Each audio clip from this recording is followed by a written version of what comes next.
எல்லாருக்கும் வணக்கம். எல்லாரும் எப்படி இருக்கிறீங்க? இப்போ நான் வந்து ரொம்பவே நல்லா இருக்கேன் அப்படின்னு தான் சொல்லணுங்க. தலைவலி கொஞ்சம் கொஞ்சம் இருக்குது. பட் ஆல்ரெடி நான் கொஞ்சம் ஓகேவாகிட்டேன்.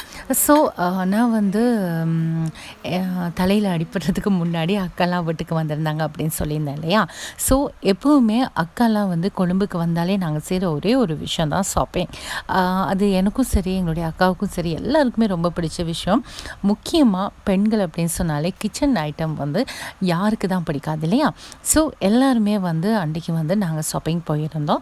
அதில் வந்து நான் கொஞ்சம் திங்ஸ் வாங்கியிருந்தேன். பட் அதெல்லாம் வந்து இப்போ யூஸ் ஆகிருச்சு.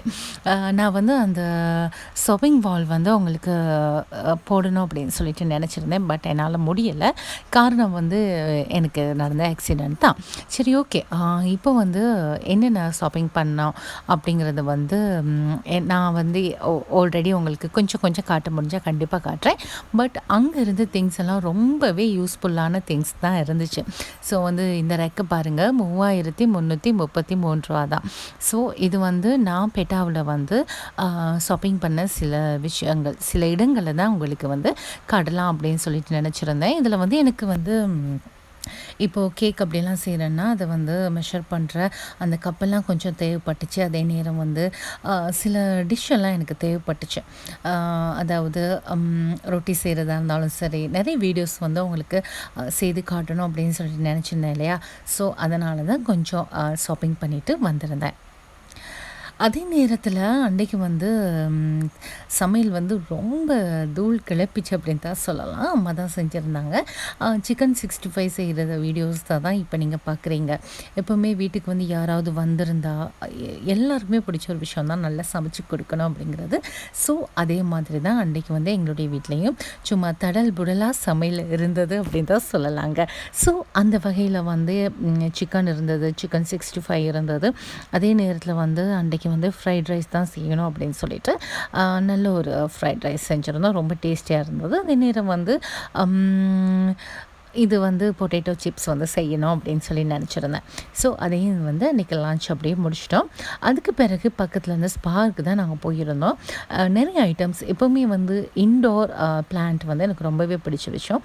பட் நாங்கள் ரெண்டல் ஹவுஸில் இருக்கிறதால வந்து நிறைய விஷயங்கள், அதாவது நாங்கள் நினச்ச நிறைய விஷயங்கள் வந்து வாங்கி வைக்கிறது கொஞ்சம் கம்மியாக தான் இருக்குது அப்படின்னு வந்து சொல்லலாம். பட் கிச்சன் ஐட்டம்ஸ் எங்கள் வீட்டில் வந்து தாராளமாக இருக்குது. நிறைய ஐட்டம்ஸ் வந்து அப்படியே பேக் உடைக்காமலே தான் வச்சுருக்கிறேன். ஸோ நாங்கள் எங்களுடைய சொந்த வீட்டுக்கு போகும்போது அதெல்லாம் யூஸ் பண்ணலாம் அப்படின்னு சொல்லிட்டு.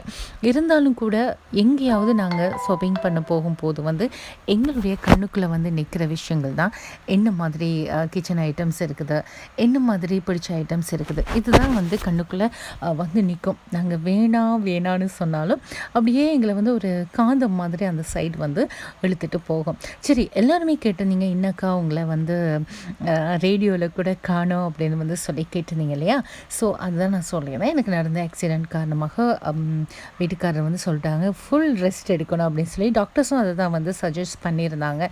நீங்கள் வந்து வீட்டில் இருங்க, ஒரு 1 வீக் ரெஸ்ட் எடுங்க. ரொம்ப வந்து ஒர்க் ப்ரெஷர் அதே நேரத்தில் வந்து இப்படிலாம் இருக்கும்போது உங்களுக்கு வந்து ரொம்ப கஷ்டமாயிடும். அதனால் நீங்கள் ரெஸ்ட் எடுக்கவே வேணும் அப்படின்னு வந்து சொல்லிட்டாங்க. ஸோ வந்து ஒரு 1-2 வீக்காக வந்து நான் ரெஸ்ட்டில் தான் இருக்கேன். ஸோ இன்றைக்கி வந்து ஸ்ரீலங்கன் ஸ்டைலில் அப்படியே உங்களுக்கு ஃபிஷ் கறி எப்படி செய்யலாம் அப்படிங்கிறதையும் காட்டலாம் அப்படின்னு சொல்லிட்டு தான் நினைக்கிறேன் இந்த வீடியோவில். அதாவது நீங்கள் தேவையான எண்ணெய் ஊற்றி வச்சுக்கோங்க. அதில் கடுகு, வெந்தயம், ஏலக்காய் வந்து ஏலம் இப்படி போடும்போது வந்து வாசனை ரொம்பவே தூக்கலாக இருக்கும். அதனால தான் இதில் ஏலம் சேர்த்துக்கணும். அதே நேரத்தில் வந்து நீங்கள் பட்டையை சேர்த்துக்கிறங்க. பட்டை வந்து ஒரு 2-3 பட்டை இருந்தால் போதும். அதுதான் டேஸ்ட்டாக இருக்கும். அதுக்கு அடுத்தபடியாக வந்து வெங்காயம், கருவேப்பிலை கண்டிப்பாக சேர்க்கணும். கருவேப்பிலை ரம்பு அப்படின்னு சொல்லும்போது வந்து ரொம்பவே இந்த வாசனை வந்து தூக்கலாக இருக்கும் இல்லையா? ஸோ அதுக்காக தான் ரொம்ப யூஸ் பண்ணுறது. அப்படியே 2 பச்சை மிளகாவும் இது நீங்கள் இதில் ஆட் பண்ணிக்கோங்க. அப்போ தான் வந்து ரொம்ப ஒரு டேஸ்டியான மீன் குழம்பு கிடைக்கிறதுக்கு அது வந்து வாய்ப்பாக இருக்கும். அதே நேரத்தில் வந்து இந்த மசாலா தூள் அப்படின்னு சொல்லும்போது வந்து ஃபிஷ்ஷுக்கு வந்து நாங்கள் வீட்டிலே அரைக்கிற மசாலா தூள் தான். அது மிளகாத்தூளாக இருந்தாலும் சரி, அதே நேரத்தில் வந்து இப்போ இஞ்சி பூண்டு பேஸ்ட்டும் சேர்த்துக்கோங்க. அதே நேரத்தில் வந்து நான் இந்த மசாலா தூள் சொல்லியிருந்தேன் இல்லையா, இது வந்து வீட்டிலே அம்மா செய்கிறது தான். இதில் வந்து புளி கரைச்சி வச்சுக்கொள்ளணும். அதில் வந்து மசாலா தூள், மஞ்சள் தூள், நீங்கள் வந்து செலவு தூள் அதெல்லாம் வந்து ஆட் பண்ணிக்கணும். முக்கியமாக வந்து உங்களுக்கு எந்தளவு வந்து தேவையான மிளகாத்தூள் வேணுமோ அது உங்களுடைய காரத்துக்கு ஏற்ப. சில பேர் வந்து நல்லா காரம் சாப்பிடுவீங்க, சில பேர் வந்து கொஞ்சமாக தான் காரம் சேர்ப்பீங்க. ஸோ உங்களுக்கு எந்த மாதிரி இருக்குது அப்படிங்கிறத நீங்கள் ஆட் பண்ணிக்கோங்க. இப்போது இங்கால வந்து நான் தக்காளியும் சேர்த்துருக்கேன். ஒரு 2 தக்காளி போதுங்க. 2 தக்காளி ரொம்பவே நல்லாயிருக்கும். இப்போ அந்த புளி கரைச்சி வச்சுருந்தோம் இல்லையா, அதையும் வந்து இப்போ நாங்கள் இதில் ஆட் பண்ணி நல்லா முடிந்த அளவு வந்து கிண்டி வச்சுக்கொள்ளணும். இப்படி கிண்டும்போது பாருங்கள், அது ஒரு திக்னஸ் காட்டும். இந்த திக்னஸ்லேயே வேகும்போது வந்து அதோடைய கலரு வந்து கொஞ்சம் நல்ல வித்தியாசமாக இருக்கும். ஸோ அதில் வந்து இப்போது இன்னும் கொஞ்சம் வந்து வாட்டர் ஆட் பண்ணி எடுத்துக்கிட்ட பிறகு நாங்கள் ஃபிஷ்ஷையும் சேர்த்தா சும்மா சுட சுட மணக்க மணக்க ஸ்ரீலங்கன் ஸ்டைலில் ஃபிஷ் குழம்பு ரெடி ஆகிருச்சு. நீங்களும் இதை என்ஜாய் பண்ணி பாருங்கள். என்னுடைய சேனலை இது வரைக்கும் நீங்கள் லைக் பண்ணல, ஷேர் பண்ணல, முக்கியமாக சப்ஸ்கிரைப் பண்ணலைன்னா தயவு செய்து சப்ஸ்கிரைப் பண்ணுங்கள். அப்போ தான் நான் போடுற வீடியோஸை வந்து நீங்கள் பார்க்கக்கூடியதாக இருக்கும். அதே நேரத்தில் நீங்களும் இந்த மாதிரி என்ஜாய் பண்ணுங்கள். இன்னொரு மினி vlogல சந்திக்கிறேன்.